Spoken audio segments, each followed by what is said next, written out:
Hello বাগানপ্রেমী ভাই বোনেরা, আজকে টমেটো গাছের একটা ভিডিও আপনাদের সাথে শেয়ার করব এবং এই ভিডিওতে আমি বলবো যে টমেটো গাছটা যখন কিছুটা বড় হবে তো সেই সময় আপনারা প্রাথমিকভাবে কিভাবে এর যত্ন নিতে পারেন এবং এর মধ্যে কি ধরনের খাবার মানে গাছের জন্য আপনারা কি ধরনের খাবার ব্যবহার করতে পারেন।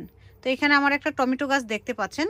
দেখুন টমেটো গাছটা বেশ বড় হয়ে গেছে, অনেক বড় হয়ে গেছে টমেটো গাছটা। তো এখন এই টমেটো গাছটার যদি আমি যত্ন না নিই, মানে যদি এটার যে করণীয়টা সেটা যদি করে না দিই, তাহলে যেটা হবে এই গাছটা থেকে আমি আশানুরূপ ফসল পাবো না। তো যেহেতু টমেটো গাছটা অনেক বড় হয়ে গেছে এবং আমি যদি একটু শুরু থেকে দেখাই, এই যে 1 2 3 4 5 এরকম করে প্রায় টোটাল আমার মনে হয় 10টার উপরে পাতা এই পুরো ডালটার মধ্যে দিয়ে আছে।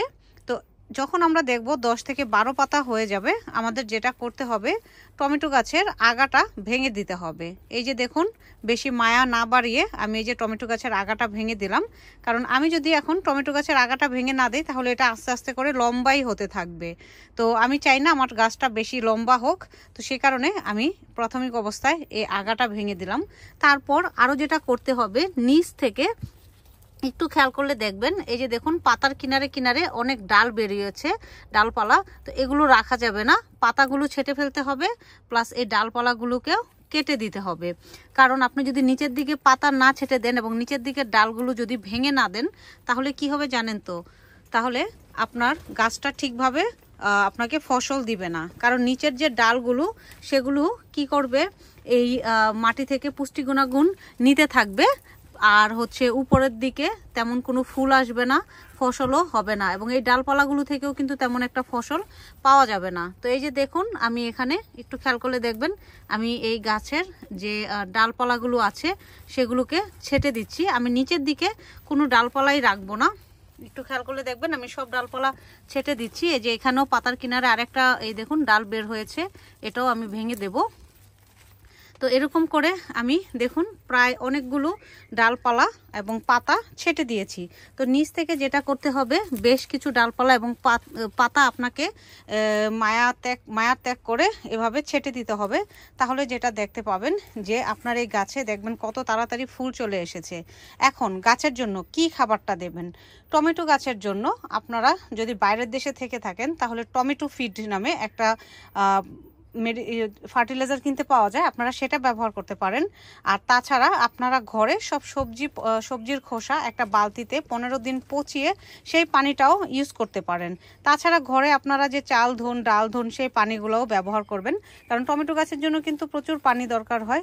তো আপনারা যদি এইভাবে টমেটো গাছটাকে যত্ন করেন এবং এই ধরনের সারগুলো গাছের জন্য ব্যবহার করেন, দেখবেন আপনার টমেটো গাছ থেকে আপনি কত বেশি টমেটো পাচ্ছেন। তো একটা কথা বলে রাখছি, আমি যে ডালপালাগুলো ছেটেছি এটা কিন্তু মাস্ট আপনাকে ছাড়তে হবে, যেটাকে প্রুনিং বলে। তো আপনারা এভাবে যদি প্রুনিং করে দেন টমেটো গাছের, তাহলেই হয়ে গেছে, আপনাদের আর কোনো চিন্তা নেই। আর একটা ব্যাপার, সব সময় গোড়ার দিকটা খেয়াল রাখবেন। গোড়ার দিকে যদি দেখেন উপরের এই সাইডে আবার শিকড় চলে এসেছে, তাহলে যেটা করতে হবে নতুন মাটি বা কম্পোস্ট দিয়ে আপনাকে এই জায়গাটা আবার ভরাট করে দিতে হবে। আমার যেহেতু গাছে এখনো পর্যন্ত আমি এই যে গোড়ার দিকে কোনো শিকড় দেখতে পাচ্ছি না, সো আমার জন্য মনে হয় ঠিক আছে। বাট আমি যদি দেখি যে এখানে অনেক সময় দেখবেন গাছের গোড়ার এই পাশে অনেক সময় শিকড় চলে আসে, উপরে শিকড় উঠে যায়, তখন আপনাকে যেটা করতে হবে, তখন আপনাকে এই যে গাছের চারপাশে নতুন করে মাটি দিয়ে দিতে হবে। তো এইভাবেই আপনারা আপনাদের টমেটো গাছগুলোকে যত্ন করতে থাকেন। আর অবশ্যই যেখানে রোদ পড়ে এবং ভালো আলো পায় সেই জায়গাটাতে রাখতে ভুলবেন না, তা না হলে কিন্তু গাছ সঠিকভাবে উপরের দিকে বেড়ে উঠবে না। দেখবেন যে গাছ অনেকটা রোগাসোগা হয়ে বাড়ছে বা পাতা হলুদ হয়ে যাচ্ছে। তো এভাবেই আপনারা আপনাদের গাছটার লুক আফটার করে গাছটা থেকে ভালো ফসল পেতে পারেন। তো আজকের মতো এই পর্যন্তই, ভিডিওটা লম্বা করছি না। যদি আমার ভিডিওটি ভালো লেগে থাকে তাহলে লাইক কমেন্ট করতে ভুলবেন না। আর প্লিজ আপনারা যারা নতুন বাগানি আছেন, নতুন দেখছেন, আমার চ্যানেলটা সাবস্ক্রাইব করে রাখবেন, তাহলে সেক্ষেত্রে আপনাদেরকে আমি আরও নতুন নতুন ভিডিও উপহার দিতে পারবো। তো সবাই ভালো থাকবেন, ধন্যবাদ।